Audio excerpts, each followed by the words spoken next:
पाकिस्तान ने पुरअमन मकासद के लिए ईरान के एटमी प्रोग्राम की हिमायत की और ईरान पर इजरायली हमले की एक बार फिर से शदीद मज़म्मत की है। इस्लामाबाद में ईरानी सदर के हमरा मुश्तरका प्रेस कॉन्फ्रेंस करते हुए वज़ीर आज़म शहबाज शरीफ ने वाज़ेह किया है कि इजराइल की ईरान पर जारहियत का कोई जवाज़ नहीं था। ईरानी क़यादत और फ़ौज ने बहादुरी से इजरायली हमलों का मुकाबला किया। शहबाज शरीफ ने वाज़ेह किया कि पाकिस्तान पुरअमन मकासद के लिए एटमी प्रोग्राम के मामले पर ईरान के साथ खड़ा है।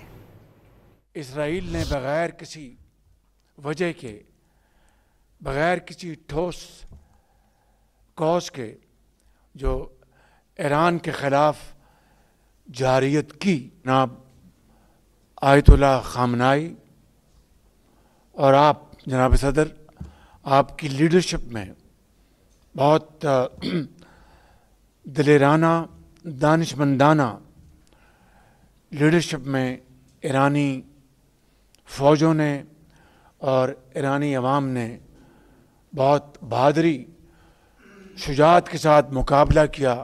पाकिस्तान का जनाब सदर असूली मौक़िफ़ है कि ईरान को पुरअमन मकासद के लिए अक़वाम मुत्तहिदा के चार्टर के मुताबिक पुरअमन मकासद के लिए आपको जौहरी ताकत हासिल करने का पूरा हक हासिल है।